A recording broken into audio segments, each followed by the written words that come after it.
The views and opinions expressed in this podcast by the host or the guest do not necessarily reflect the views of Paranormal Buzz Radio or its sponsors. Use of any material produced by Paranormal Buzz Radio without express written consent is strictly prohibited. For information on everything Paranormal Buzz Radio has to offer, visit our website, paranormalbuzzradio.com. Like us on Facebook, follow us on Twitter and Instagram.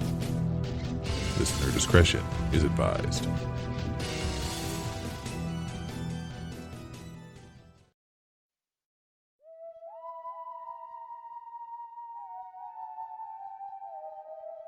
Listen in as your host, Casey Colburn, brings together a perfectly picked panel of guests to discuss hot topics and events within the metaphysical and paranormal field. But don't worry, should the discussions get too heated, our studio's witch will sound her cackle to simmer the cauldron back down. Listen for new episodes of Cauldron Talk with Casey Colburn every Wednesday night at 6 p.m. only on Paranormal Buzz Radio. Welcome to Cauldron Talk. This is Season 2, Episode 4, and today we are talking about blending the metaphysical and paranormal field. I'm your host, Casey Colburn, and today we welcome to our circle Daniel Klaes, Rob Thompson, and Megan Deputy. So welcome to Cauldron Talk. How are you guys doing today? Wonderful. Hey, how are you? Can't complain. It's been beautiful, and it's been great to hear your all's voices. Thanks for having us on, Kay.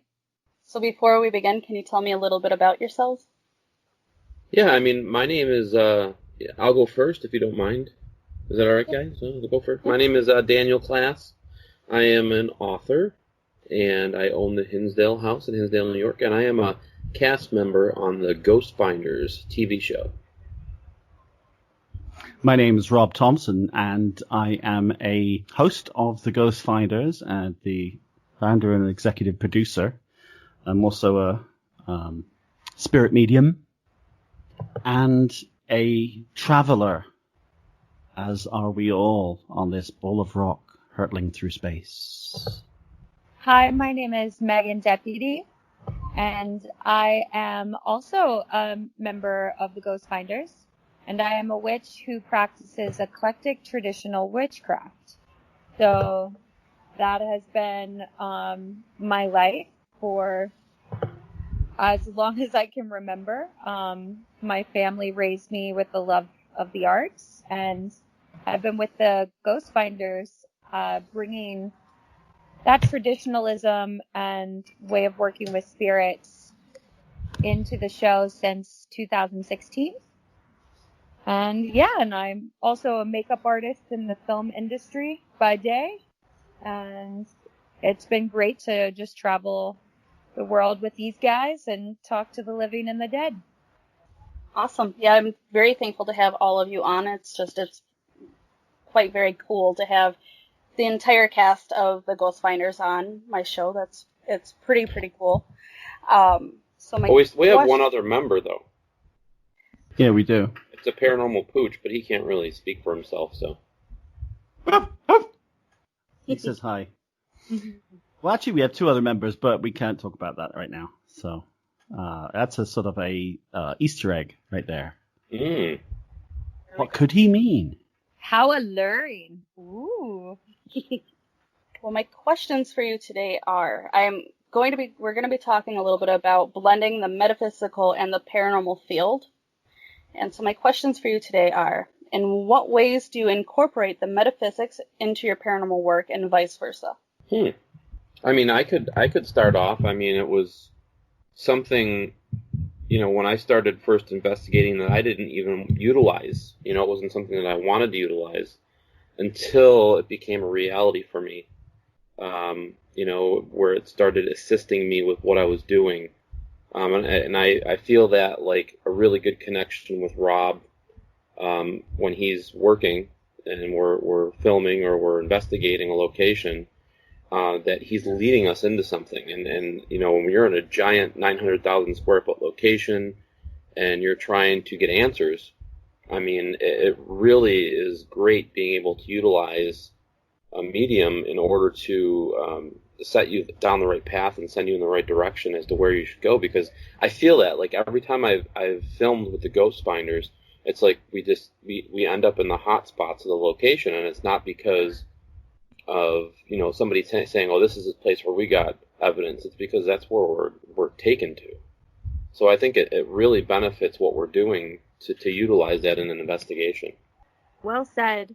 I feel like mine is kind of the opposite. So I've always had the metaphysical realm in a part of my life and working with spirits, and to be able to have the tech in tandem with it is just so powerful.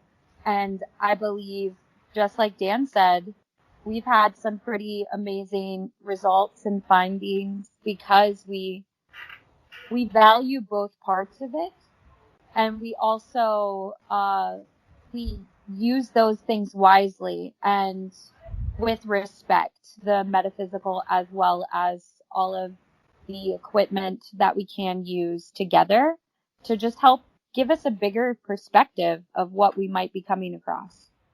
Yeah, I mean, look, the thing is, what we're talking about here, okay, isn't an exact science. It's not, it's a pseudoscience. The paranormal field isn't an exact science, or it's a science at all. It is a pseudoscience, and it is a field of incredible fascination, and has been for me all my life. And I know I can speak for the other guys. Same thing. And that's exactly what makes it so incredibly attractive. Because in the search for knowledge, you don't make it's not like the O.J. Simpson trial. You don't make the glove fit. It's about dismissing. Investigation in itself is about dismissal of every other possible cause, and then maybe you have something, So, I mean, that an investigation isn't an investigation is an investigation. I use a little bit of both. I mean, obviously we use technology. I'm obviously people are either taking my word or not that I'm a medium. And I also use vibrational energy, both in shielding and in attraction. I mean, you can't see me right now, but I'm covered in, as I usually am, top to toe, everything from tourmaline, black tourmaline, smoky quartz, amethyst, tiger's eye, etc., etc., etc., and they all do different things from me. But shielding is the bigger part of that. So yeah, I mean, they all play very important roles in our style of investigation. So, as a team, is there any specific moments that really speak out to you where you've actually, you've used the metaphysical during the paranormal field, and it was more of a focus on that, or vice versa? There are. It's really interesting. There are a number of situations where that has been the case.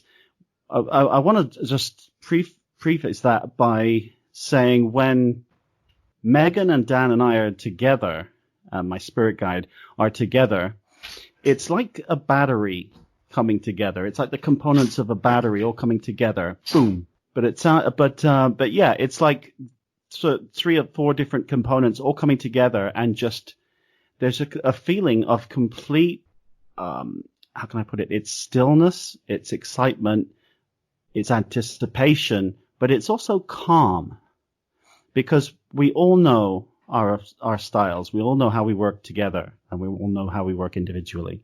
So, and it just comes together. It clicks.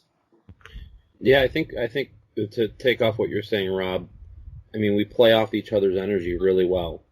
And it seems like when we start getting down a path of answers, every thought process, every brainwave is in line with getting what we get. And it really, it's amazing when you can have 3 separate people that do 3 separate things all on the same wavelength for the same reason. You know what I mean? And we're getting that. We're getting that evidence verbally, visually, and through sound. And it's amazing to me that we do that. Most definitely. Working with the metaphysical and magics and stuff, I would tell you too that my experience and my belief that a lot of that comes through intent. So all of us working together and having that same mindset and intention and truly wanting to connect with the spirit world is very important. And those forces will mirror that intent back, and that, how would you say it? Just like earnestness and that honesty back. And it's been very beautiful. We'll use a lot of different techniques, myself with like ritual work, to help tap in to those forces and that connection. Rob, as a medium, he can pick up on some spirits and things and speak to his spirit guide to help point us in the right direction. And yeah, it's all a beautiful system of teamwork as well as balance between both worlds, the metaphysical and the, I would say, just the paranormal investigation that most are used to. So I think we've had exactly a bigger perspective because we use both of those wisely, as well as our heart is in the right place. And that's why we're a paranormal family together. And we've been able to make those friendships with those spirits. The first time I watched your guys' show was actually, you guys were at the Hinsdale house, and in the episode, Megan is doing a ritual, and I thought that's such an incredible idea. I do, I'll do my offerings and stuff, but nothing as in depth, and to just see it kind of being blended nicely into an investigation was just like incredible. My mind was blown. I was like, wow, I didn't even think of doing that. So that is definitely very cool.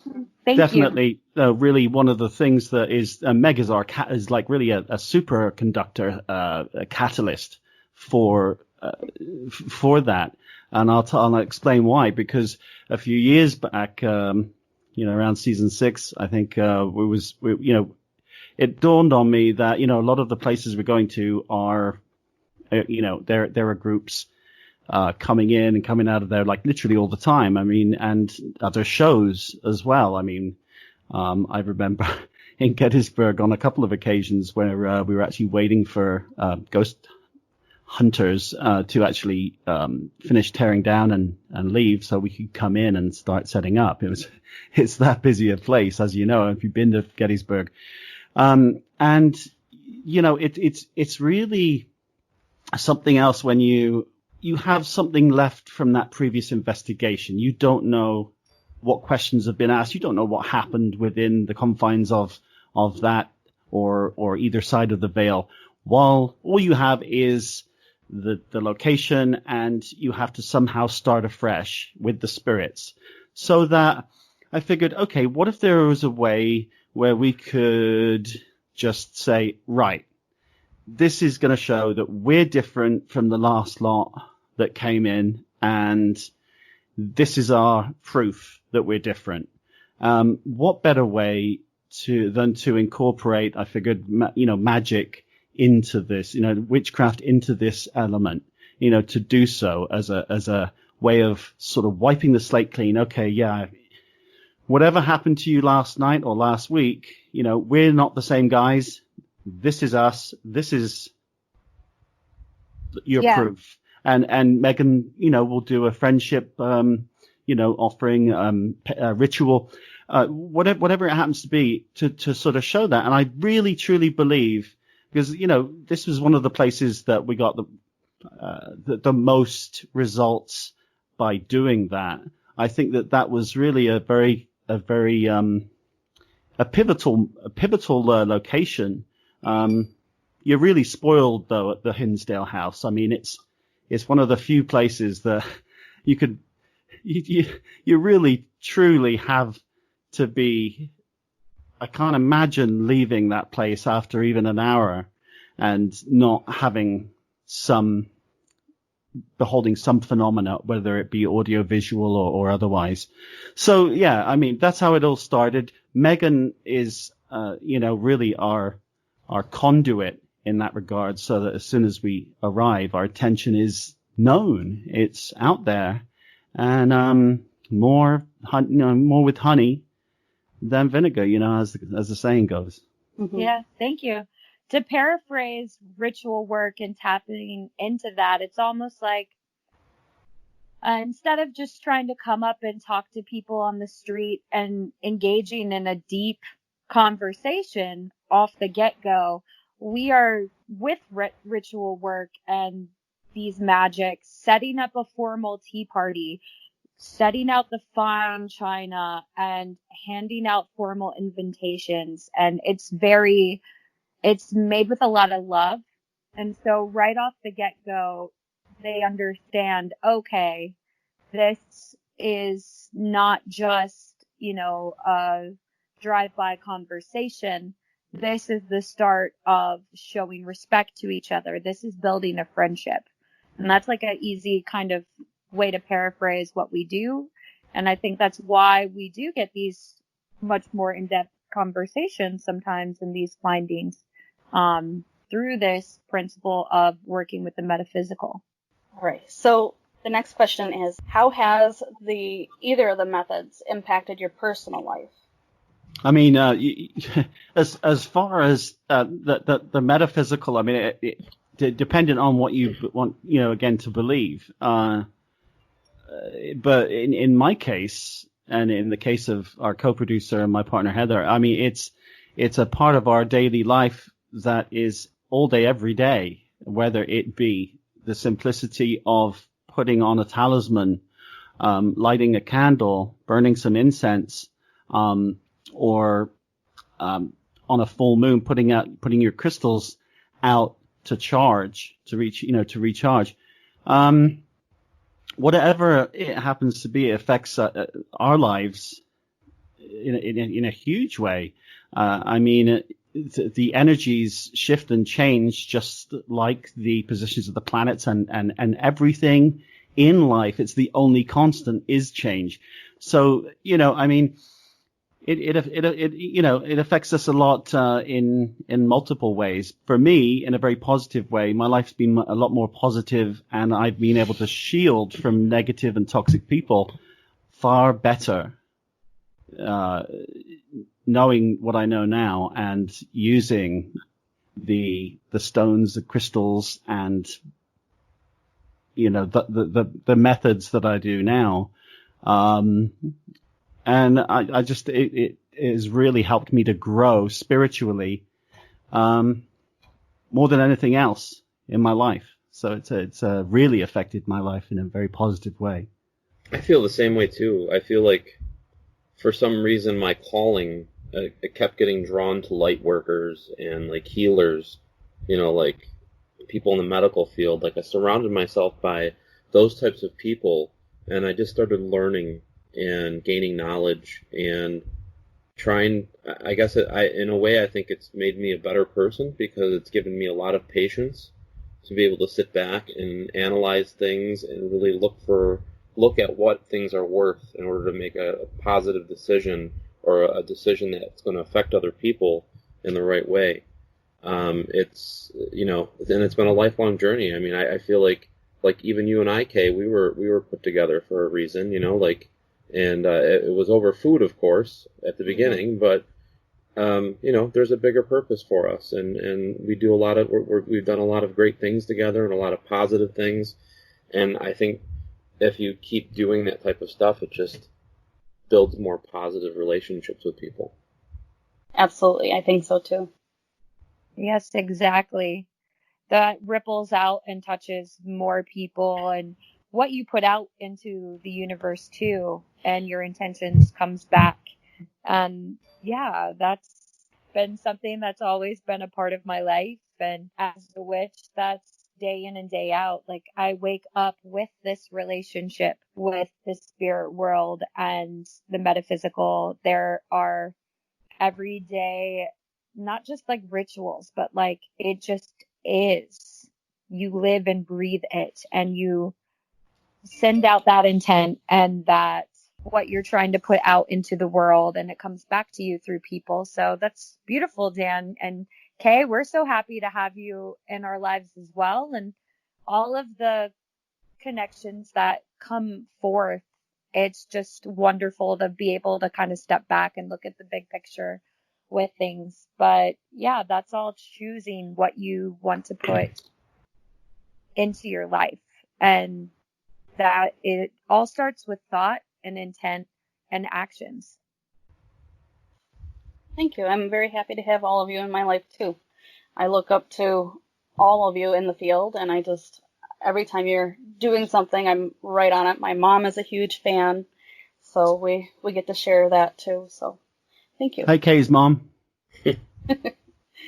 So she will be listening, so I'm sure she'll appreciate that. I'm sure she's a sweetheart too. The apple didn't fall far from the tree. And an amazing cook. Yes, Ooh, she is. nice. Yum. Yes. Yeah. So what's this food connection then? I mean, I'm not interviewing, I know, but how did you guys meet, and what was the food connection? Well, we were friends on Facebook already, like through acquaintances and stuff like that. And then she had posted this. I think it was. Now I'm really good with food. I'm believing it was some type of jambalaya or some type of Cajun dish that she was making. And my God, did it make my mouth water? So of course, when I see something like that, I have to tell her how good it looks. And I love jambalaya. And then we just started talking, and then we started planning some events together, and then, she's just, the relationship just sprouted. Yep, it just there. really took off, and I think I added you because of the Hinsdale house, because I saw one of your ads, and I was like, I'm gonna go to it, and it was you and Chelsea were the ones running the event that day. There was some exorcist guy there too, I think, but I don't remember who he was. And so I connected with you and Chelsea, and my life has just been better for it. So I'm very, very happy and thankful for both Dan and the Hinsdale house, because I actually very, very deeply believe that house, if you give positivity to it, I believe it pays it forward. I believe it gives back. And so I'm very thankful for both. Most certainly. I would full-heartedly agree. I feel like there are some truly powerful as well as ancient beings and magics there, as well as a interwoven tapestry of different spirits. Like, it's just fascinating, and it is still, to this day, over all the years, not just with the Ghost Finders, but I've traveled the world and been to many different places and countries, and the Hinsdale house, I've had reoccurring dreams of it. It is my favorite location, most definitely. Yeah, to me, it's like a gigantic, big, fat, paranormal onion in the middle of West New York, and because it's just layer after layer. It's the rabbit hole that you go down, because when you go in the Hinsdale, even before you go inside, it's just reaching out. I know this was my experience, and I've heard this from a lot of other people. It's just reaching out, sort of almost like when you turn and you're looking for Stonehenge on the B4040, and you're driving around and you're like, well, I don't see it. We must have taken a wrong turn. Whoa. And it's that when you go up Mulholland Drive, it's that heavy. It's just like boom. And the house says hello and reaches out a hand. That's how it was for me. And, it's the first, I think, location in 9 years that we've actually had to really cut a ton of stuff, of actually pretty good stuff out, because we literally had so much going on. And I mean, watch the episode for yourself. It's on Amazon Prime. But yeah, so the Hinsdale house is one of the few, if any, places I can tell you, if there's ever a place you want to go and be fairly certain that you're going to experience paranormal activity, that's your place. Absolutely. Okay, so I've heard through the grapevine, because everybody talks to me, and they've said that in the past there have been a division between people who work with metaphysics and people that are in the paranormal field. And I'm just curious, is there more acceptance amongst each other now? In my travels and in all the stuff that I've been involved with promoting psychic fairs and working with a ton of different psychics and mediums and light workers, There definitely is, a divide with a certain group, but I think it has to do with people's energy. For the most part, people are love and light and can get along and work together. But there's definitely, divide as far as a group, certain people go, where they have to call other people out that are trying to do good. I guess that just comes with their energy, and those types and negative energy and those types of people will kind of veer towards that. And I think you kind of build up a giant bubble, and I think the bubble keeps getting bigger and bigger because throughout the travels and throughout all the things that we've been doing, it just seems like we're building this huge family, and the more people that we meet, it's just everybody, it seems like a positive thing to me, so. Yeah, I agree. I mean, and what Megan was saying earlier, you reap what you sow. So, I mean, because we are all so calm and collected, and our intention is already sent out there before we enter a building, that we have positive expectations, and because we want to bring something to the table rather than just swoop up a hoop and expect a spirit to jump through it. It's just it's really a sort of a two-way trade, and so yeah, it's a reciprocal exchange of vibrational positive energy. Exactly. Well said, you guys. And I think as each day goes forward and we just keep doing what we feel led to do and keep putting out all of that love, and the world's, not everybody's going to always agree. That's totally fine, and differences are okay. But working with each other and not judging one another for our differences, that's the way to go about it. So if there are other groups that don't want to use metaphysical techniques, that's fine. But this is what we do, and this is what has been making those beautiful relationships with not just our viewers and our paranormal community, but the spirits we interact with. So we're very thankful for it. And I think for the most part, it's been met with a lot of encouragement as well as understanding. And we've definitely had like a push from our viewers too, to explain more, to further those techniques and kind of bring it out even more into the spotlight, which we're very thankful for. Yeah, I have noticed that I think that both the metaphysical and the paranormal field together and on their own are kind of much more of a trend now. You're seeing more crystals and, sages everywhere. There's thousands of different kinds of sage now, or smudge sticks rather. And so as these fields are trending, what are your thoughts on investigative teams taking part of these different types of works and different methods without like fully knowing how to do the things that they're trying to do, or, for lack of words, pretending to do it just because it is trending? I mean, we've all been there, right? I mean, at one point in the game, we were all there, and I think it's part of learning, and I think a lot of it has to do with your intent. You can go into a situation and try things, and it might not work the way that you want it to work, but if you had a positive intention attempting to do it, and you learn from that, and you continue to learn and seek knowledge from those who have maybe done it longer or have studied it, as long as you keep growing and gaining, I don't have a problem with it. It's just like riding a bike. You're not going to get it on the first try, but as long as you keep trying and you keep doing things in a positive way, eventually you'll get it. And I don't think we should make people feel bad for trying, as long as they're doing it for the right reasons. Exactly. There have been so many different witches, as well as just people asking me and almost measuring their magics and then their time practicing and comparing themselves. And I have to keep saying again, it's like, put away that measuring stick. You can't measure those magics. And Dan is 100% correct. It's all about intent.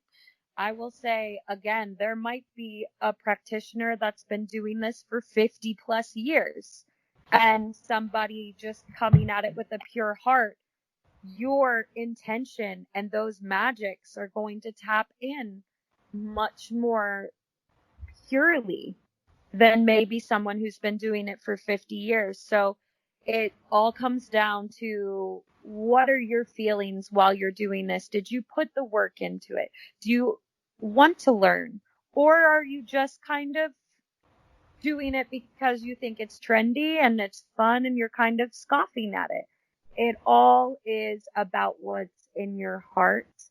Obviously do it with love and be wise. That's all I would say, but nobody needs to judge anybody else, and that does nothing but take away your own focus. And to me, it shows insecurity in what you're doing if you're pointing fingers at somebody else who's trying to grow. And Dan's right. We all start somewhere.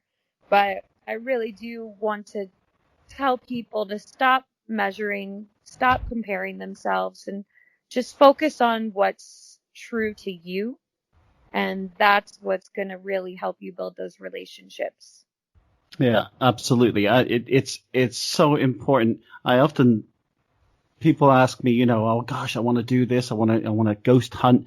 Not a particular term that I particularly care for, because it's a very derogatory term, the hunt part. But what do I do if I want to get into this field? If I want to, what equipment do I need to buy? What do I, what's the best thing to buy? And honestly, it's just, you don't have to buy anything. What you need is an open mind and just a inquisitive mind, which is, it's in any and every eventuality is just, an important asset. But you don't need anything. Just be open-minded and accepting and positive, and ask a question to someone that you can't visibly see in the room, and maybe you'll get a reply. And it's as easy as that. There's no one way, as they say, to peel an apple. It's just whatever works for you. This is what we have found through trial and error works for us. And, for another team, that'll be the case as well, So, yeah, whatever works for you. So is it dangerous at all for teams to pretend that they're doing things that they've seen or heard of? Is it dangerous at all for them to do these things? I don't think it's sort of really dangerous, because you can't sort of fool the universe, anymore. It's like that friend thing where you got to fall back. You can't, either someone catches you when you fall backwards or they don't, it's never really, I don't think, dangerous unless, for example, if I was to say I was an airline pilot and, try and fly 500 people to, wherever, with zero experience and qualifications, that, it's not quite like that. The metaphysical world, doesn't, if you're respectful and you have the best of intentions, you may not be a very gilded paranormal investigator. You may not have a silver tongue, and you may have just started out. But if you're earnest and honest and straightforward with spirit, your intentions are good, then you'll have a good result. And that's something that you either are or aren't. You can't pretend to be genuine and positive, exactly. Kay saying the word pretend, that's what I would highlight and stuff as well. When you're connecting and having a conversation with those spirits, the words you say are not really the full weight of it. It's your emotions. It's exactly your intent that you're giving off. So knowing yourself and your magics means you having that complete, like being able to look in the mirror and be completely honest with yourself. So yes, I agree with what Rob is saying, but I also would say too that if you are pretending and you are not being completely honest with yourself as well as those spirits, yeah, a word of caution to that tale.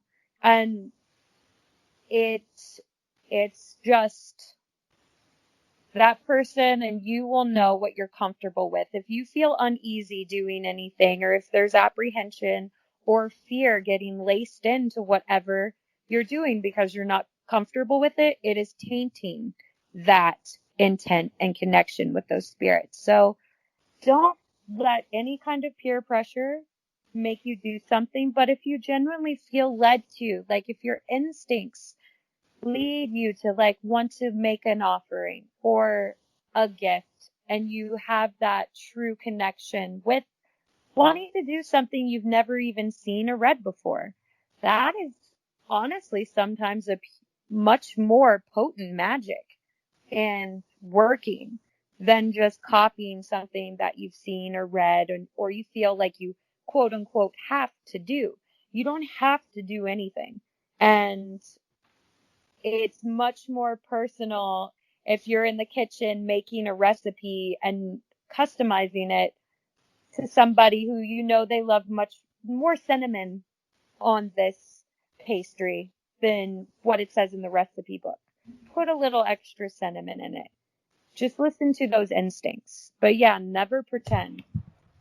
If I could just add, like, I agree with you guys both wholeheartedly, but my only thought, and I guess I don't even want to say warning. I just want to say, think about putting yourself in the shoes of the people. Like if this has to do with a new team or somebody that's trying to do something new that they've never tried before, and it's going to affect somebody else's life. You're going in to try to help a family or trying to help them with fear of something that's happening in their home, and you're not 100% sure of what you're doing. It doesn't mean that you're lesser of a person because you did the right thing and maybe hired somebody or got in contact with somebody to maybe come in and do the right thing. Stirring things up for the wrong reasons could make it worse for somebody.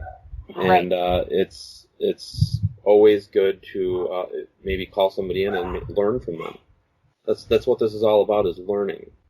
So just try to keep that in mind, like when people need help, if you're not 100% sure. I'm just as, if somebody wants me to, if there's a demonic case and I'm not going in there, you know what, I'm going to call somebody else and take care of that, like if it's something like that. But that's just a word of caution, as far as like when you're starting off and you're not 100% sure of the rituals or what you're doing, that's all. Right. When you're putting together to make that formal tea party, you need to know if your guests have any allergies.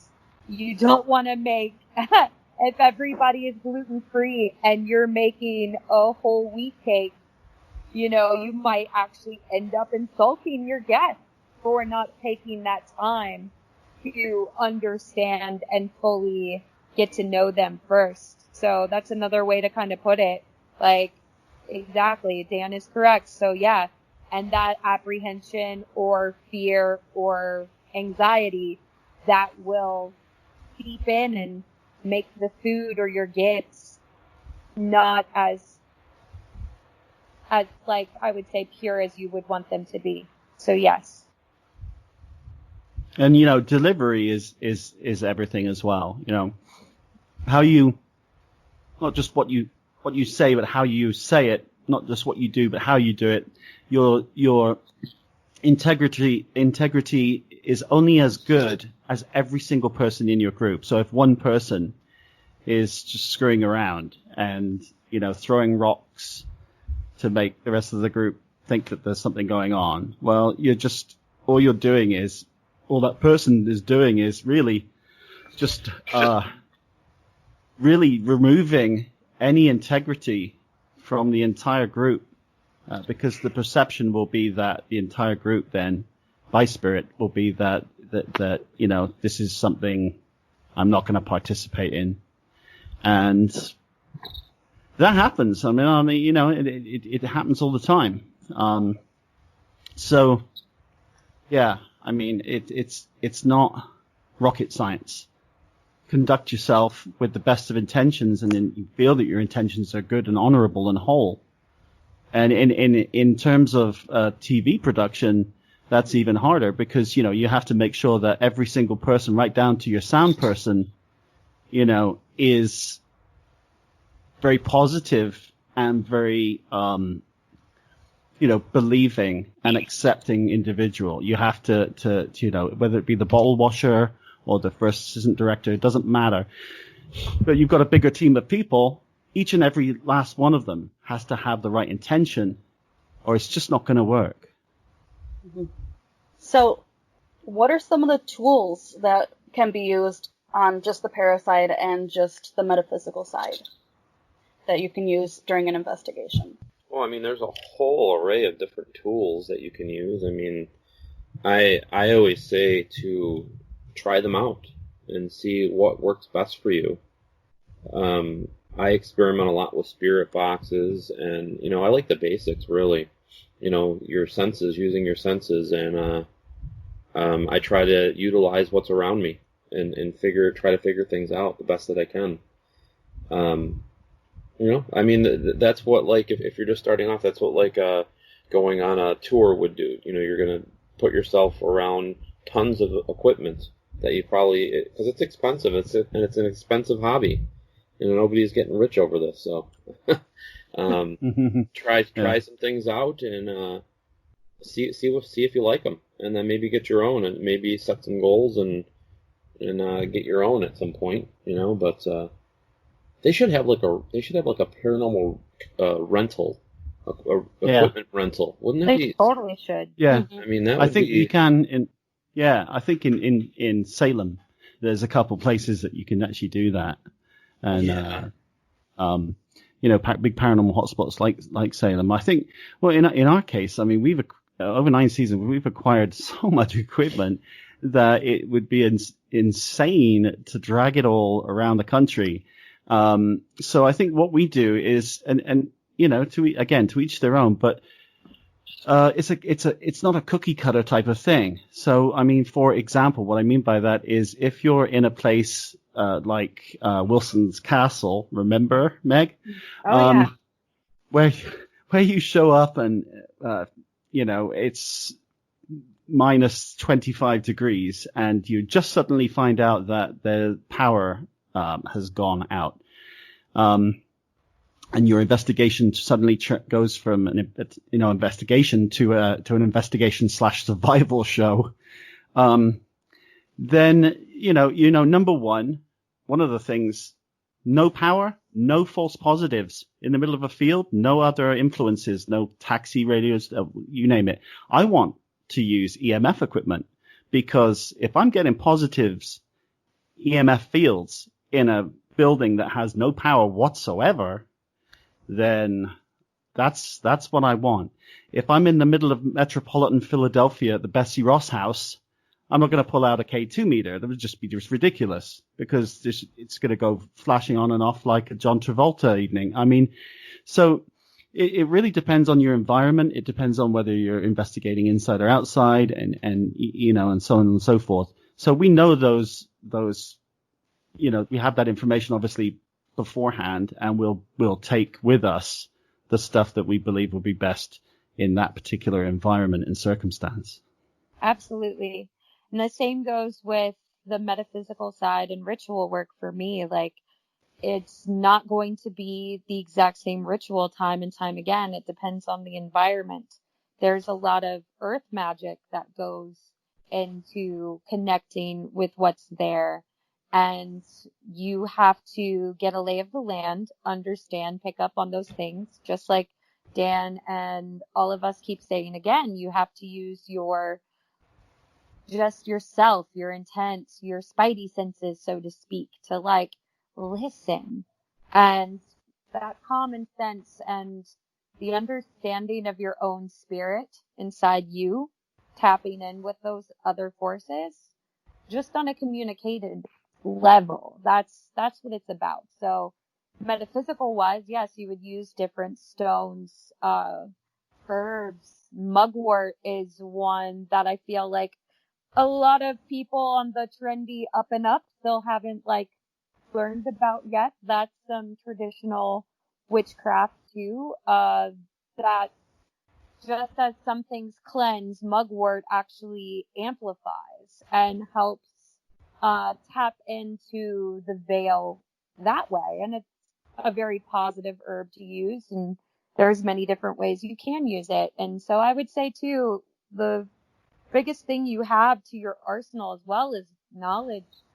Go out and learn and talk to those who have experience. Find your teachers, your people that you can even like, in a sense, like intern with, just over communication. And we're in this beautiful age of the internet and worldwide communication, where years ago that was not a thing. So yeah, study your history. I always recommend Troy Books from the UK.com for any real old and beautiful grimoires of traditional witchcraft, the cunning folk, ways to tap into different metaphysical things. There's some great teachers there, and there are some good gems you can find at your Barnes and Noble and stuff, but like, you know, again, a lot of that is, it's all what you want to pull from. But I think that one should learn as much as they can. It doesn't mean you have to agree with everything, but read the books from Barnes and Noble, read the older ones, learn your paranormal equipment, watch these things, and find what works right for you as well. So if you struggle with a piece of paranormal equipment or something that's metaphysical, you might just not have that same connection as others, but go out and find yourself in both bits of it, I'd say. I think that was very, very perfectly said. I think what it comes down to every time, during every episode, is educate yourself, be open-minded, use respect and positivity in everything that you do, and you should be on the right path. And I think that's just to see that trend in every topic that I've had on here so far is just, it's just a beautiful message, I think. You know, just be kind to each other. Yeah. In this world that we're in, you know? Right Now more than ever. Love Yes. is everything. Exactly. Because that's what you're going to find come back at you tenfold, what you put out. Just like the beautiful connections over time, those ripples, you'll find your right people. You'll find those that are on the same wavelength as yourself. But in order to do so, you must completely know yourself and put out your true intentions and what you want to do. Because if you are holding something back deep inside, a lot of people might not get to see that part of what you'd like to do. So if you want to do more metaphysical stuff and you're just not able to be completely honest with yourself and put it out there, you might be holding yourself back from connecting with those same like-minded people. So just take it step by step. Don't rush yourself and be true to you. I just like to say as well that you know, we love hearing from viewers, and you know, all the time. That's one of our favorite things. So please, look us up. We're on Amazon Prime. We're on the Spirit Channel on Roku, on VidiSpace, which with an array of other fantastic paranormal content providers and creators. And you know, on Facebook, you can at the Ghost Fighters, and there we are, along with on Instagram and Twitter and all those other wonderful things that unite us. Yes. definitely check them out, guys, because I enjoy watching all their stuff, and it's never a dull episode, and I truly appreciate it. Well, thank you so much, Faye. Thank you so much. It's been always a pleasure. Yes. Thank you guys so much for being on my show. I hope you have a wonderful, wonderful night. You too, beautiful. Thank you. We'll try our best. Defo. Bye, guys. Have a good night. Good night. Bye. You too. Thank you for joining my circle tonight. It was a pleasure to discuss this spooky topic with you. And a thank you to all my listeners for tuning in. And as always, dreadful dreams.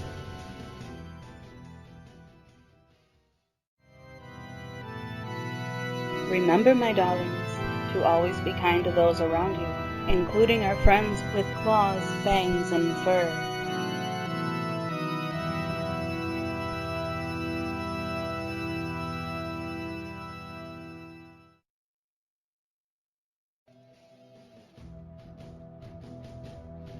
Hello, darling. Love the show and want to be more involved? All while showing your support? Have I got the perfect thing for you? Subscribe to my Patreon page today, and as a patron, you'll have the option to select which tier you are interested in, with exclusive patron-only offers from early access, live stream chats, shoutouts, distant readings, and so much more. If this has piqued your interest, please follow the link in the chat or go to patreon.com and search Cauldron Talk with Casey Colburn and become a patron today. Thank you for your support, darlings, and as always, dreadful dreams.